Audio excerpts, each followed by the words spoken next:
Good evening guys. आज हम start करेंगे फुल फ्लेज्ड क्वेश्चन। ठीक है, इसको मार्क करो मोस्ट इंपॉर्टेंट।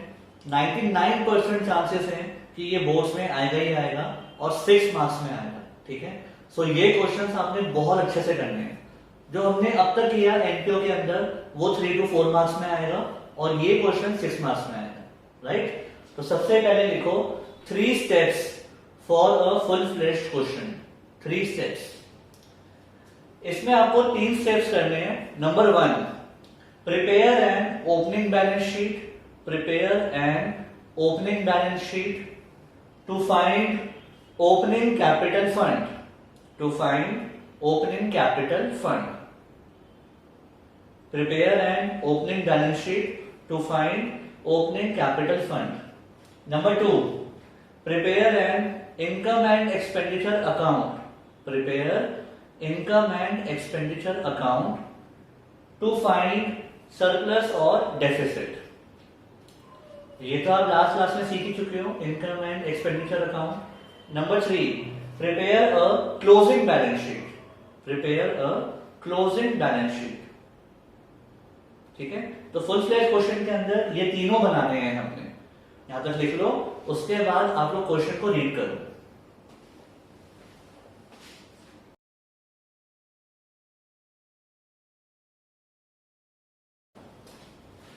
अब इसको स्टार्ट करते हैं, बट आपका फर्स्ट फुल फ्लेज्ड क्वेश्चन है तो बहुत ध्यान से और आराम से समझना। ठीक है, इसमें दिया हुआ है आपको receipt and payment account. Left side में रिसिप्ट्स, कहां से पैसा आया, और राइट साइड में पेमेंट्स, कहां पैसा गया।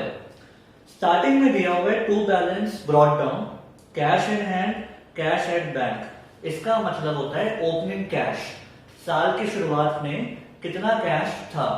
ठीक है, फिर आपको दिया हुआ है एंट्रेंस फीस, सब्सक्रिप्शन, जहां से पैसे आए। राइट साइड में आपको दी हुई है पेमेंट्स, कहां पैसे गए, रेंट पे किया, वेजेस पे करी, वैसे ही बहुत कुछ है।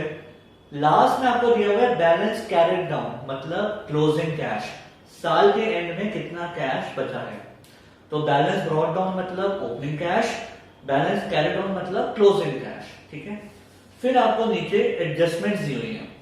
अब आपने 11th में फाइनल अकाउंट्स किया हुआ है तो आपको पता है ऊपर की सारी आइटम्स पुट हो चुकी हैं, तो वो आएंगी एक जगह, और जो एडजस्टमेंट्स हैं वो जाएंगी 2 जगह। रीजन, उसको अभी तक हमने रिकॉर्ड नहीं किया, तो एडजस्टमेंट 2 जगह आती हैं और ऊपर की आइटम्स एक जगह आती हैं। ठीक है, अब जो भी एडजस्टमेंट्स है ना, उनको आप ऊपर मार्क कर लो। कैसे? In the beginning of the year club possesses books. ऊपर चेक करो, आपको बुक्स दिखाई दे रही हैं। पेमेंट साइड पे है बुक्स, उस पर डॉट लगा दो। रीजन, जब आप बुक्स पे आओगे तो आपको ध्यान रहेगा कि इसके ऊपर एडजस्टमेंट है। ठीक है, फिर आपको दिया हुआ है फर्नीचर। ऊपर देखो फर्नीचर दिखाई नहीं देगा, तो उसको नीचे ही डॉट लगा लो या अंडरलाइन कर लो। फिर आपको दी हुई है सब्सक्रिप्शन, लेफ्ट साइड पे सब्सक्रिप्शन है ऊपर, वहां डॉट लगा लो। फिर दिया हुआ है रेंट, राइट साइड पे रेंट है, उस पर डॉट लगा लो। फिर एंड में दिया हुआ है after writing of 5,000 and 11,300 on furniture and books, इसको नीचे ही अंडरलाइन कर लो। ये मैं बताऊंगा कि क्या है। ठीक है, तो अब स्टार्ट करते हैं। 11th में आपने किया था प्रॉफिट एंड लॉस अकाउंट और बैलेंस शीट। यहाँ पे प्रॉफिट एंड लॉस की जगह इनकम एंड एक्सपेंडिचर है, ये तो आपने सीखा ही है, और बैलेंस शीट है वैसे ही। ठीक है, ये तो हो जाएंगे। एक स्टेप एक्स्ट्रा है, इस बार आप ओपनिंग बैलेंस शीट भी बनाओगे एज अ वर्किंग नोट। अब डाउट ये आएगा कि सर ये क्यों बनानी है, तो उसका रीजन ये है, 11th में जब आप क्वेश्चन करते थे आपको कैपिटल दी होती थी, ओपनिंग कैपिटल। इस बार चेक करो, पूरे क्वेश्चन में आपको कैपिटल फंड दिखाई नहीं देगा, कि मतलब साल की शुरुआत में कैपिटल कितनी है वो हमें नहीं पता, तो उसके लिए हम बनाएंगे opening balance sheet. Opening balance sheet का मतलब होता है लास्ट ईयर की बैलेंस शीट। इसको बना के हम एसेट्स को पुट करेंगे, लाइबिलिटीज को पुट करेंगे। आपको ओपनिंग एसेट्स भी दिए होंगे, ओपनिंग लाइबिलिटीज भी दिए होंगे, वहां से ओपनिंग कैपिटल आ जाएगी। ठीक है, सो ये हमारा वर्किंग नोट है और ये मेन आंसर का पार्ट है। स्टार्ट करें, तो सबसे पहले आपको दिया हुआ है to balance brought down opening cash, तो ये जाएगा ओपनिंग बैलेंस शीट में। तो ओपनिंग में कैश इन हैंड है,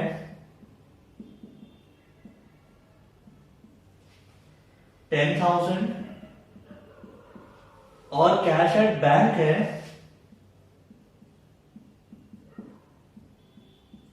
21,900, राइट। इसके बाद आपको दिए हुए एंट्रेंस फीस, मतलब पैसे आए, ये हमारे लिए है इनकम। रिसिप्ट्स में जो दिया हुआ है तो वो इनकम में आ जाएगा बाय एंट्रेंस फीस। अब इसके ऊपर कोई एडजस्टमेंट तो है नहीं, तो डायरेक्टली लिख लो बाहर 25,500, ठीक है। फिर आपको दी हुई है सब्सक्रिप्शन, बट इस पे डॉट है तो इसको पहले अंदर लिखेंगे इनर कॉलम में, बाय सब्सक्रिप्शन कितनी मिली 1,60,000, ठीक है। अब बहुत ध्यान से नीचे लिखा हुआ है subscription in arrears in the beginning of the year. साल की शुरुआत में आउटस्टैंडिंग थी 3,500। अब साल की बिगिनिंग में तो आउटस्टैंडिंग हो नहीं सकती, इसका मतलब वो पिछले साल की आउटस्टैंडिंग है। पिछले साल की आउटस्टैंडिंग थी 3,500। क्या कुछ बताया कि उसमें से कितनी मिली? कुछ नहीं बताया ना, तो हम ये मानेंगे कि पूरी मिल गई, ठीक है। आपको याद होगा तो जो पिछले साल की आउटस्टैंडिंग थी वो इस साल मिल गई, वो इस साल की तो इनकम नहीं है ना, तो उसको यहां से हटाओ। तो 3,500 को हटाना है minus previous year outstanding received, ठीक है। एक बार दोबारा, पिछले साल में आउटस्टैंडिंग थी 3,500, इस साल का बिगनिंग मतलब पिछले साल का एंड, तो पिछले साल की जो आउटस्टैंडिंग थी वो अब मिली। क्या वो इस साल की इनकम है? नहीं, हमें तो यहाँ पे इस साल की इनकम दिखानी होती है, तो इसको हटाओ। और आगे लिखा हुआ है at the end of the year 4,500। Current year के एंड में आउटस्टैंडिंग है 45 जो नहीं मिली, बट है तो इसी साल की इनकम ना, वो दिखाएंगे। तो करंट ईयर की आउटस्टैंडिंग ऐड करो, करंट ईयर की आउटस्टैंडिंग 4,500, ठीक है। पिछले साल के आउटस्टैंडिंग हटाओ, वो इस साल का नहीं है, और जो इस साल का आउटस्टैंडिंग है वो दिखाओ। अगर कोई भी डाउट है तो सब्सक्रिप्शन की क्लास देख लेना, समझ में आ जाएगा। तो यहां से आ गया 1,61,000, बट अब ये तो एडजस्टमेंट में दिया हुआ है, दो जगह जाएगा। जो पिछले साल की आउटस्टैंडिंग थी वो जाएगा ओपनिंग बैलेंस शीट में, ठीक है। पिछले साल के एंड में आउटस्टैंडिंग थी ना, तो हम ओपनिंग बैलेंस शीट क्यों बना रहे हैं? पिछले साल की बैलेंस शीट। तो सब्सक्रिप्शन आउटस्टैंडिंग कहां जाएगा? एसेट या लायबिलिटी? आउटस्टैंडिंग का मतलब होता है पैसे आने थे अभी नहीं आए, तो ये एसेट है हमारे लिए सब्सक्रिप्शन आउटस्टैंडिंग। तो जो प्रीवियस ईयर का आउटस्टैंडिंग था 3,500 वो पिछली बैलेंस शीट में जाएगा, ठीक है। आउटस्टैंडिंग से आपको लगेगा लायबिलिटी होगी, बट ऐसा नहीं है, ये सब्सक्रिप्शन आउटस्टैंडिंग है। इनकम आनी थी, आई नहीं, इसको आप सब्सक्रिप्शन एक्रूड भी बोल सकते हो, ठीक है। Income earn but not received, but यहाँ पे बुक्स में आउटस्टैंडिंग है तो इसलिए आउटस्टैंडिंग लिखते हैं। और जो करंट ईयर की आउटस्टैंडिंग है वो इस साल की बैलेंस शीट में जाएगा एज एन एसेट। तो सब्सक्रिप्शन आउटस्टैंडिंग कितना है? 4,500, ठीक है।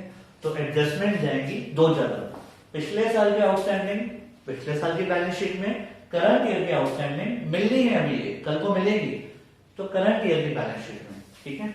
उसके बाद लेगेसी, लेगेसी मैंने आपको लास्ट क्लास में बताया था, ये पैसे कभी कभी मिलते हैं, बड़ा अमाउंट है, जब किसी की डेथ हो जाती है तो वहां से आते हैं, तो ये हमारे लिए लायबिलिटी है, ठीक है। ये हमारी इनकम नहीं होती, लायबिलिटी होती है। क्यों? क्योंकि साथ में कोई पर्पस भी आता है कि इस पर्पस में यूज करना। तो लेगेसी कितना है? 16,500। अब सोचो कौन सी लायबिलिटी में जाएगा? क्लोजिंग बैलेंस शीट में। तो ये जाएगा लेगेसी लायबिलिटी में, एक जगह जाएगा 16,500, ठीक है। ये हो गई लायबिलिटी। लाइफ मेंबरशिप फीस, एक ही बार सारा पैसा आ गया, ये भी आपके लिए लायबिलिटी होती है, कल को सर्विस देनी है, तो लाइफ मेंबरशिप फीस ये भी जाएगी लायबिलिटी में, क्लोजिंग बैलेंस शीट में 25,000, ठीक है।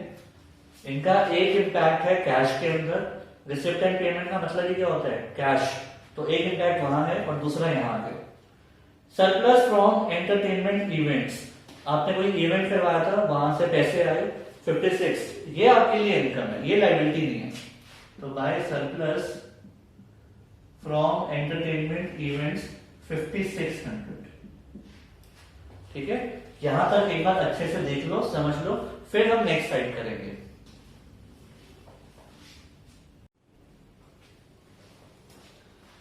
अब देखते हैं पेमेंट वाली साइड। पेमेंट्स में सबसे पहले है रेंट।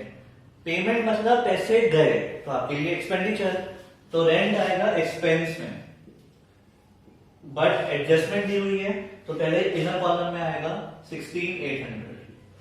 अब एडजस्टमेंट देखते हैं। 6 months rent at the rate of 1400 per month was due both in the beginning and at the end. इसका मीनिंग क्या है? 6 months का रेंट आउटस्टैंडिंग था, पहले 6 months का निकाल लेते हैं। अगर 1400 पर मंथ है तो 6 months का हो जाएगा 8400। तो वो कह रहे हैं 8400 आउटस्टैंडिंग था बिगनिंग में। अब बिगनिंग में कैसे आउटस्टैंडिंग हो सकता है? इसका मतलब पिछले साल के एंड में आउटस्टैंडिंग था 84। तो अगर पिछले साल का रेंट अब पे करोगे तो वो इस साल का तो नहीं है ना, तो उसको हटाओ। तो पिछले साल का जो पे किया प्रीवियस ईयर का 8400 वो हटाओ, ठीक है। पिछले साल का रेंट था जो अब पे करा उसको यहां से हटाओ। जैसे पिछले साल की सब्सक्रिप्शन को हटाते हो वैसे रेंट को भी हटाओ। लेकिन एक बात बताओ, एडजस्टमेंट है, दो जगह जाएगा। पिछले साल का आउटस्टैंडिंग रेंट पिछले साल की लाइबिलिटी रहा होगा, तो वो यहां पे आएगा रेंट आउटस्टैंडिंग। Rent outstanding 8400। एक बार दोबारा, जो पिछले साल का आउटस्टैंडिंग था जो अब पे कर रहे हैं वो पिछले साल की तो बैलेंस शीट की लाइबिलिटी में आया होगा ना, क्योंकि प्रीवियस ईयर में पे नहीं किया था तो उस टाइम आपने लाइबिलिटी दिखाया होगा, ठीक है। और जो करंट ईयर का आउटस्टैंडिंग है, जो इस साल आउटस्टैंडिंग है, भले ही आपने पे नहीं करा, आउटस्टैंडिंग है, बट है तो इसी साल का एक्सपेंस, उसको दिखाएंगे। तो जो करंट ईयर का आउटस्टैंडिंग है उसको दिखाएंगे 8400, ठीक है। और जो करंट ईयर का रेंट है आउटस्टैंडिंग जो पे नहीं किया वो करंट ईयर की बैलेंस शीट में लाइबिलिटी में जाएगा, क्योंकि पे तो करना है कभी ना कभी। तो रेंट आउटस्टैंडिंग लाइबिलिटी, ठीक है। वो तो बाई चांस सेम फिगर दी हुई है, अलग भी हो सकती है, ठीक है। तो इसमें कंफ्यूज मत होना। पिछले साल का आउटस्टैंडिंग रेंट पिछले साल की लाइबिलिटी, इस साल का रेंट आउटस्टैंडिंग इस साल की लाइबिलिटी। अब अमाउंट सेम है तो इसलिए आंसर वापस वही आ गया। अमाउंट्स अलग भी हो सकते हैं, ओके। आगे वेजेस हमारे लिए खर्चा है 24,500, तो to wages 24,500। Electricity charges expense, electricity charges 7,200, ठीक है। फिर इसके बाद ऑनोरेरियम। ऑनोरेरियम मैंने आपको बताया था किसी गेस्ट फैकल्टी को बुलाते हैं और एज अ रिस्पेक्ट उनको पे करते हैं, तो हमारे लिए एक्सपेंस है ऑनोरेरियम। कितना पे किया? 43,500। इसके बाद बुक्स, अब इस पर डॉट लगी हुई है। पहली बात, बुक्स हमारे लिए एक्सपेंस नहीं है, बुक्स हमारे लिए एसेट है। मैंने आपको बताया था लास्ट क्लास में एनपीओ के लिए बुक्स एसेट होता है, काफी साल चलती हैं, तो बुक्स आएंगी एसेट में। बट नीचे एडजस्टमेंट है। In the beginning of the year club possesses books 2 lakh and furniture 85,000। इसका मतलब साल की शुरुआत में हमारे पास बुक्स थी। बिगिनिंग मतलब ओपनिंग बैलेंस शीट, ठीक है। बिगिनिंग मतलब पिछले साल के एंड में आपके पास बुक्स थी 2 लाख, तो ये बिगनिंग की बैलेंस शीट है, तो बिगनिंग में बुक्स आ गई। और फर्नीचर था 85,000,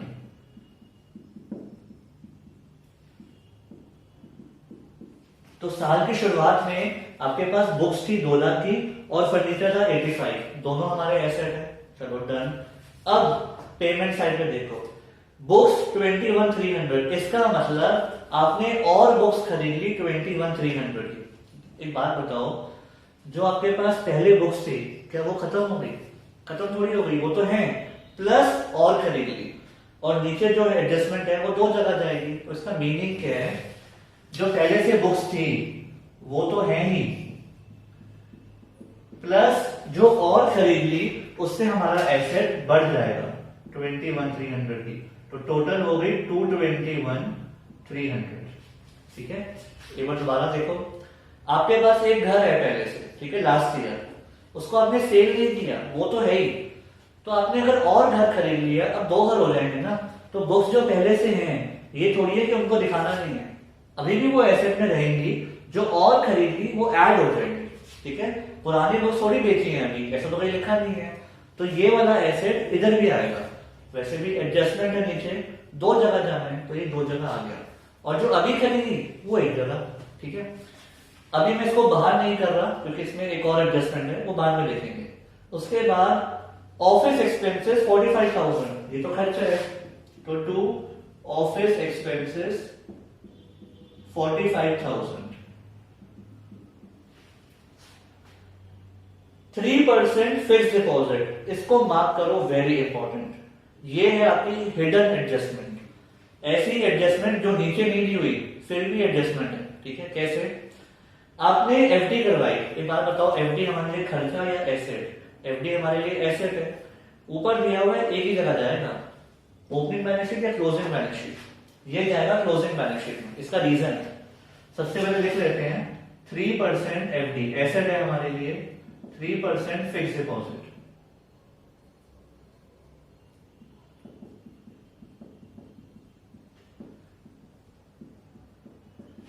आपने एफडी करवा ली 80,000 की,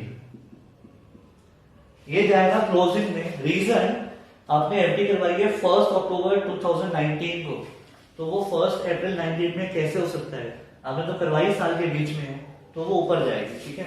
अब सुनो, 3% का मतलब होता है उसका इंटरेस्ट, तो 80,000 की एफडी पे हमें 3% इंटरेस्ट मिलना है, और ये इंटरेस्ट तो मिलता ही मिलता है, ठीक है। कितने मंथ्स का मिलेगा? अक्टूबर में करवाई है तो 6 मंथ्स का मिलेगा, तो ये इंटरेस्ट निकालो, कितना मिलना चाहिए? ये होना चाहिए आपका 6 मंथ 1200 हमें इंटरेस्ट मिलना था। अब चेक करो रिसिप्ट साइड पे, क्या हमें इंटरेस्ट मिला? नहीं लिखा, इसका मतलब इंटरेस्ट नहीं मिला, तो ये हमारे लिए हो गया interest accrued, earn but not received. कमा तो लिया बट मिला नहीं, तो ये होती है हिडन एडजस्टमेंट। जब एफडी के साथ या किसी इन्वेस्टमेंट के साथ इंटरेस्ट का रेट होगा तो आपने इंटरेस्ट खुद निकालना है, ठीक है। खुद निकाला, फिर चेक करना है कि मिला कि नहीं मिला। नहीं मिला ना, तो ये एडजस्टमेंट है, 2 जगह जाएगा। कैसे? एक तो ये हमारे लिए इनकम है, ठीक है, बाय इंटरेस्ट या बाय एक्रूड इंटरेस्ट 1200, एक तो ये जाएगा इनकम में और एक जाएगा एसेट में, क्योंकि कल को तो मिलेगा, तो ये हमारे लिए एसेट है, एक्रूड इंटरेस्ट। कितना? 1200। यहां पे आप सिर्फ इंटरेस्ट पे लिख सकते हो, ठीक है। कमा तो लिया, मिला नहीं, तो एक हमारे लिए इनकम है, जिस साल की इनकम है उसी साल दिखानी होती है, और एक हमारे लिए एसेट है, ठीक है। उसके बाद balance carried down, balance carried down का मतलब होता है क्लोजिंग कैश, तो क्लोजिंग कैश भी दिखा दो और बैंक बैलेंस भी दिखा दो 2000, और बैंक बैलेंस 24,200, ये जाएंगे क्लोजिंग बैलेंस शीट में, ठीक है। Opening cash opening balance sheet में, closing cash closing balance sheet में। अब जब आप सब कुछ पुट कर दोगे तो उसके बाद ध्यान से देखना एडजस्टमेंट्स में कुछ रह तो नहीं गया। नीचे देखो लास्ट में आपके पास लिखा हुआ है prepare income and expenditure account and balance sheet after writing of 5,000 and 11,300 on furniture and books. इसका मतलब डेप्रिसिएशन।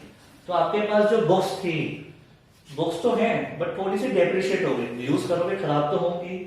फर्नीचर पे है 5,000 और बुक्स पे 11,300। तो अगर बुक्स की बात करें 11,300 डेप्रिशिएट हो गई तो बची कितनी? 2,10,000, ठीक है। अब डेप्रिसिएशन एडजस्टमेंट में है, 2 जगह जाएंगी, तो आपने फाइनल अकाउंट्स किया हुआ है 11 में, डेप्रिसिएशन जाती है एज एन एक्सपेंस, तो डेप्रिसिएशन ऑन बुक्स कितनी आ गई? 11,300, ठीक है। दूसरी बात, ये वाली बैलेंस शीट जरूर चेक करना, ओपनिंग बैलेंस शीट, कोई एसेट को पुट करना रह तो नहीं गया। Cash in hand, cash at bank हमने पुट कर दिया, सब्सक्रिप्शन आउटस्टैंडिंग अगर इस साल है तो वो भी पुट हो गई, बुक्स भी आ गई। फर्नीचर देखो ध्यान से, फर्नीचर आपको नीचे दिया हुआ था, ठीक है, एडजस्टमेंट में 2 जगह जाना है। अब फर्नीचर ये थोड़ी है कि चला गया, फर्नीचर तो है हमारे पास, तो जो एसेट था वो ऊपर भी आएगा, तो फर्नीचर ऊपर भी आएगा 85,000, साथ में उसमें डेप्रिसिएशन भी है, ठीक है, कितनी 5,000, तो बाहर कितना आ जाएगा फर्नीचर 80,000। पॉइंट क्या है, जब आप पूरा क्वेश्चन कर लोगे तो उसके बाद चेक करना कोई एसेट रह तो नहीं गया, तो ये फर्नीचर रह गया था, इसको ऊपर भी पुट करो, ठीक है, इस साल भी तो है, सेल थोड़ी की है, तो ऊपर पुट करो और डेप्रिसिएशन दिखाओ। अब डेप्रिसिएशन कहाँ आएगी, इधर, क्योंकि एडजस्टमेंट है 2 जगह, ठीक है। अब जाके सब कुछ पुट हुआ। आई नो थोड़ी सी कंफ्यूजन होगी, एनपीओ इतना आसान नहीं है, फाइनल अकाउंट्स कंपैरेटिवली इजी था, एनपीओ काफी ट्रिकी है, काफी पॉइंट्स ध्यान रखने पड़ते हैं, तो एक बार आप अच्छे से चेक कर लो, उसके बाद सिखाऊंगा क्लोज कैसे करते हैं।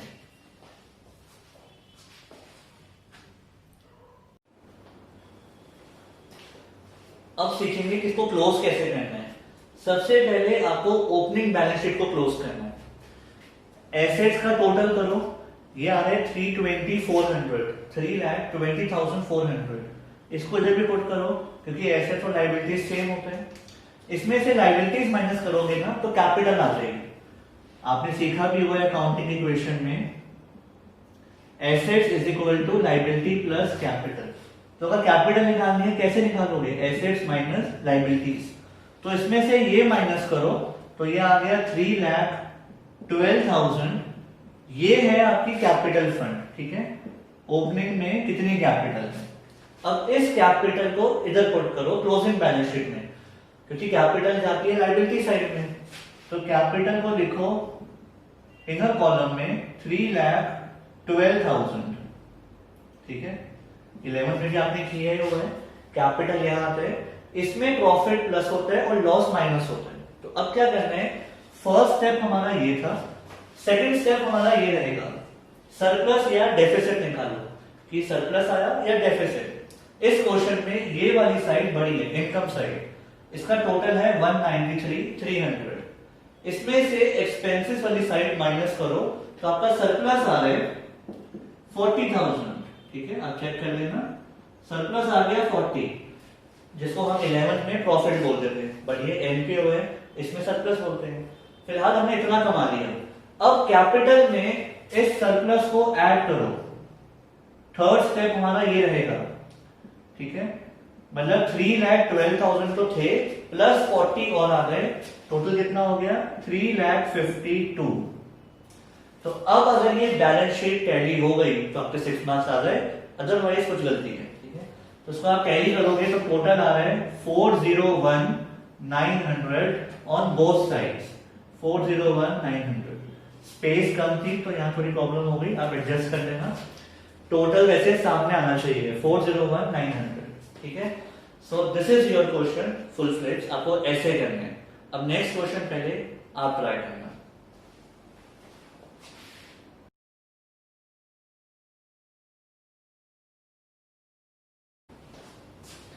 अब इसमें लिखा है from the following receipts and payments account and information supplied prepare income and expenditure and balance sheet. जो हमारा ईयर है वो है 2020, 31 मार्च 2020, ठीक है। आपको एक रिसिप्ट एंड पेमेंट अकाउंट दिया हुआ है, सबसे पहले ओपनिंग कैश, फिर सब्सक्रिप्शन, और राइट साइड में सैलरीज और एंड में क्लोजिंग कैश। नीचे देखो एडजस्टमेंट्स कौन कौन सी हैं, उन पे डॉट लगा लेते हैं। क्लब है 50 members each paying annual subscription, तो सब्सक्रिप्शन पे लगा लो डॉट लेफ्ट साइड पे, ठीक है।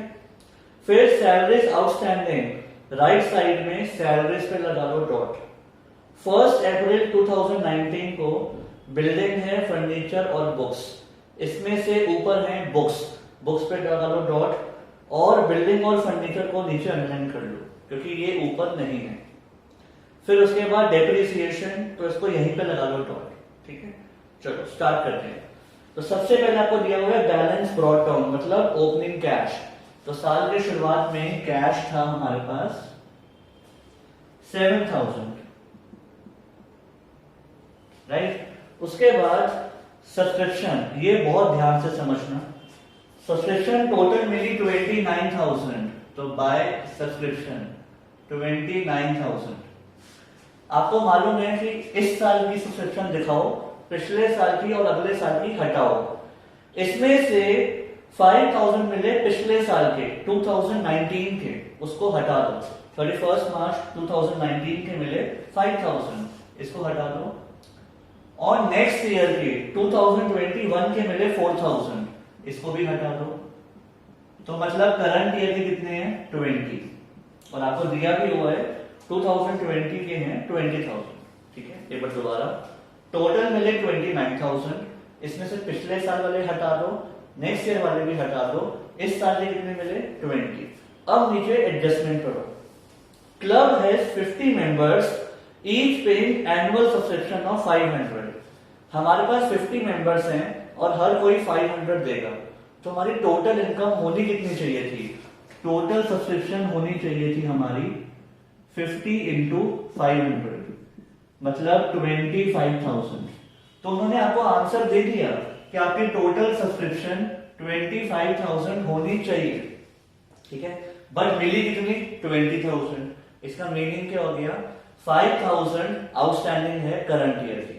ठीक है, तो ये आ जाएगा balancing figure, current year outstanding 5,000। एक बार दोबारा, टोटल मिली 20,000, बट वो कह रहे हैं टोटल होनी चाहिए थी 25,000। इस साल की इनकम 25,000 होनी चाहिए, बट मिली कितनी 20, तो 5,000 आउटस्टैंडिंग। ठीक है, अब आगे, सब्सक्रिप्शन आउटस्टैंडिंग ऑन 31 मार्च 2019, इस डेट को करो अंडरलाइन, वर्थ 6,000। 2019 के आउटस्टैंडिंग दिए हैं 6,000। 2019 हमारा करंट ईयर है या प्रीवियस ईयर है? हमारा करंट ईयर तो 2020 है। ठीक है, 2019 मतलब पिछले साल। पिछले साल की आउटस्टैंडिंग थी 6,000, तो वो ओपनिंग बैलेंस शीट में जाएगी। लास्ट ईयर की आउटस्टैंडिंग थी 6,000। पिछले साल के एंड में आउटस्टैंडिंग मतलब इस साल के बिगिनिंग में आउटस्टैंडिंग, राइट? अब सुनना, लास्ट ईयर के एंड में आउटस्टैंडिंग थी 6,000, इसमें से मिली कितनी? इसमें से मिली थी 5,000। प्रीवियस ईयर के 5,000 मिल चुके हैं।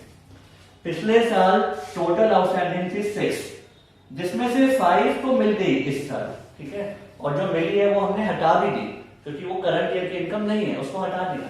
एक बात बताओ, पिछले साल अगर 6 आउटस्टैंडिंग थे, जिसमें से 5 मिल गए, तो कितने रह गए? 1,000 रह गए।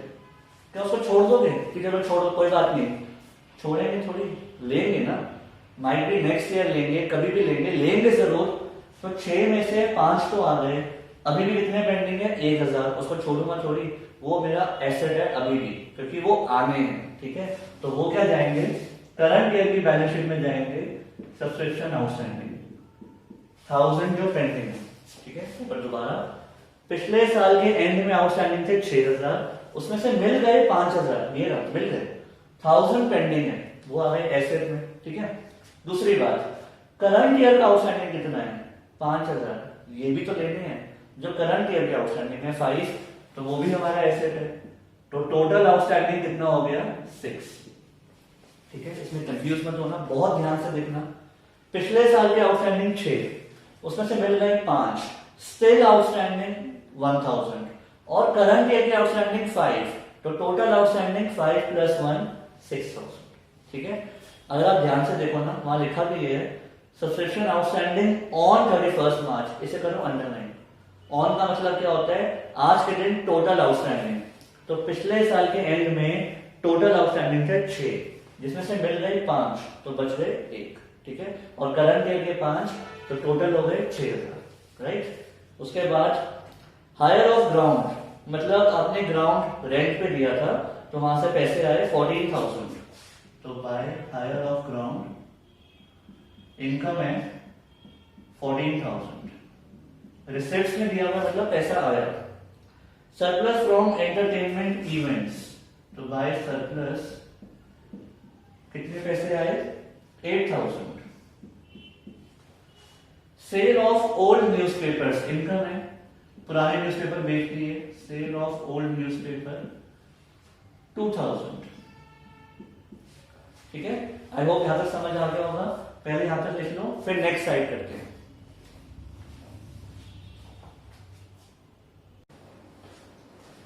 अब पेमेंट साइड देखते हैं। सबसे पहले है सैलरीज, पे करी मतलब खर्चा, तो यहां पे आएगा एक्सपेंडिचर टू सैलरीज। कितनी पे करी? 28,000। अब इसमें डॉट है तो नीचे एडजस्टमेंट देखो, बी पॉइंट ऑन 31 मार्च 2020 मतलब करंट ईयर में आउटस्टैंडिंग है 2000, मतलब पे तो करनी थी बट पे नहीं करी है, तो 6 साल का खर्चा तो दिखाएंगे। तो करंट ईयर का आउटस्टैंडिंग तो ऐड हो जाएगा, करंट ईयर का आउटस्टैंडिंग 2000, ठीक है। और जो पे करनी थी बट पे नहीं करी वो हमारे लिए एसेट या लायबिलिटी? वो है हमारे लिए लायबिलिटी। एडजस्टमेंट है, दो जगह जाएगा, तो करंट ईयर का आउटस्टैंडिंग करंट ईयर की लायबिलिटी में आएगा, सैलरी आउटस्टैंडिंग 2000, ठीक है। उसके बाद salaries paid in the year ended 31 मार्च 2020, मतलब जो इस साल पे करी उसके अंदर इंक्लूडेड 6000 फॉर द ईयर 31 मार्च 2019। इसका मीनिंग क्या है? जो आपने इस साल सैलरीज पे करी है ना, उसमें 6000 पिछले साल के हैं, तो अगर 6000 पिछले साल के पे करे वो इस साल के तो नहीं है ना, तो उसको हटाओ, तो हटा देंगे previous year outstanding paid, previous year outstanding paid कितनी पे करी?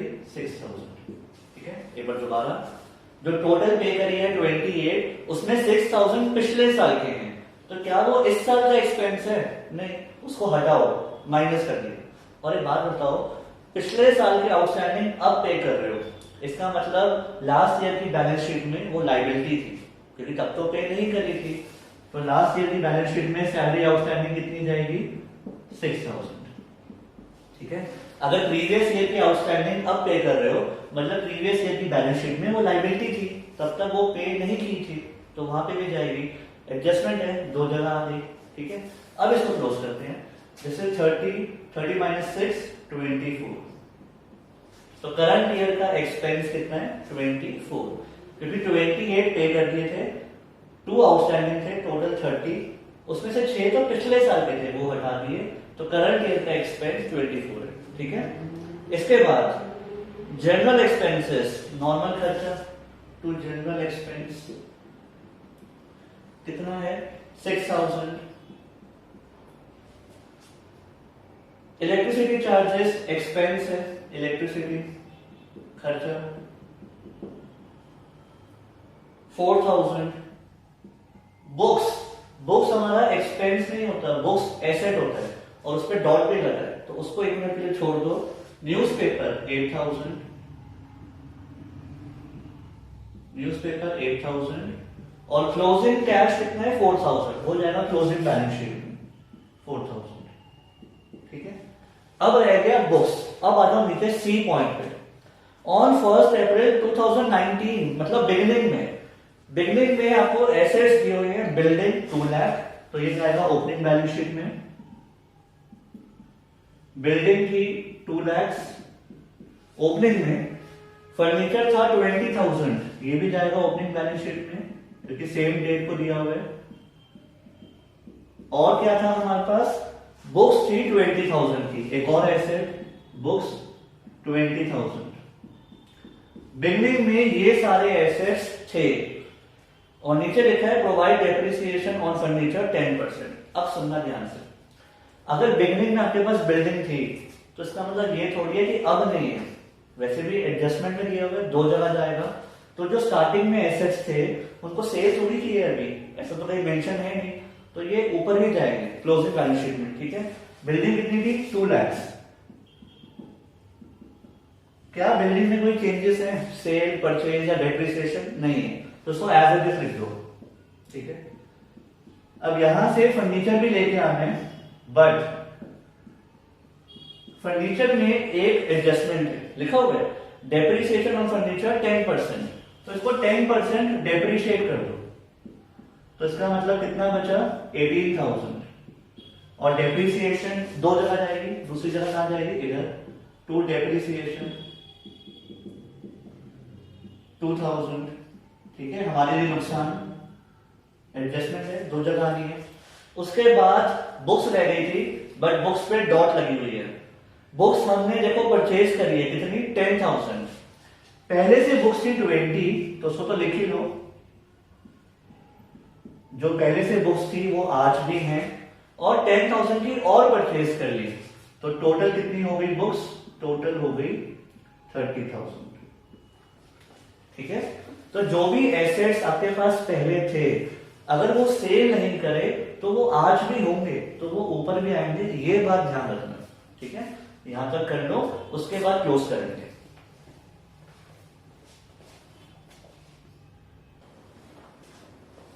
गाइस यहाँ पे एक पॉइंट मिस हो गया, पहले वो करते हैं और फिर आंसर निकालेंगे। अगर आप सब्सक्रिप्शन को देखो ध्यान से, 29,000 मिले थे, 5,000 पिछले साल के, 4,000 अगले साल के। जो पिछले साल के मिले थे वो तो हमने डील कर लिए, प्रीवियस ईयर की सब्सक्रिप्शन आउटस्टैंडिंग हमने दिखा दी थी। ठीक है, बट जो हमें नेक्स्ट ईयर के लिए मिले उसका दूसरा इंपैक्ट दिखाना रह गया था। ध्यान से सुनना, आपको 4,000 मिले अगले साल के, तो वो आपके लिए लाइबिलिटी होता है। क्यों? पैसे ले लिए, अभी सर्विस तो दी नहीं है, तो आपने एडवांस में पैसे ले लिए। एडवांस में जब आप पैसे लेते हो तो वो आपके लिए क्या होती है, लाइबिलिटी। तो वो यहां पे दिखाना रह गया था, सब्सक्रिप्शन रिसीव्ड इन एडवांस। ठीक है, एक बार फिर से देखते हैं। टोटल मिले 29,000, 5,000 पिछले साल के हटा दिया, 4,000 नेक्स्ट ईयर के हटा दिया। यहां से तो हटा दिया क्योंकि वो इस साल की इनकम नहीं है, बट आपको पैसे तो मिल रहे ना, तो आपको बेसिकली एडवांस में पैसे मिल रहे, तो वो आपके लिए है लाइबिलिटी, क्लोजिंग बैलेंस शीट में जाएगा। ठीक है, अब आंसर निकालते हैं। सबसे पहला, सबसे first step, opening balance sheet को क्लोज करो और कैपिटल फंड निकालो। टोटल है 240 प्लस 13, 253। 253 में से 6 गए तो कैपिटल आ गई 247। 247, this is called capital fund. अब इस कैपिटल फंड को यहां पुट करो, कैपिटल आ गई 247। सरप्लस होगा तो प्लस कर देंगे, डेफिसिट होगा तो माइनस कर देंगे। ठीक है, अब यहां चेक करते हैं। ये वाली साइड है 30, 44, ये वाली साइड है 44,000, और ये वाली साइड है 39 प्लस 10 49। तो इनकम साइड बड़ी है, तो यहां पे आएगा आपका सरप्लस। सबसे पहले हायर साइड 49, इस टोटल को इधर भी पुट करो 49। 49 में से 44 गए तो 5,000 का आ गया सरप्लस। ठीक है, प्रॉफिट मत लिखना, सरप्लस लिखना। अब इस सरप्लस को यहां पे पुट करो, प्लस सरप्लस 5,000, तो ये टोटल आ गया 252। ठीक है, अब अगर बैलेंस शीट मैच हो गई तो फिर आपने ठीक किया है, 6 मार्क्स आ गए। अदरवाइज कुछ एरर है, तो यहां पे आ रहा है 252 प्लस 6 258, और ये वाली साइड है 210 240 258। ठीक है, तो ये मैच हो गया, ये लिख लो। और आज के लिए इतना ही, बाकी करेंगे नेक्स्ट क्लास में। सी यू।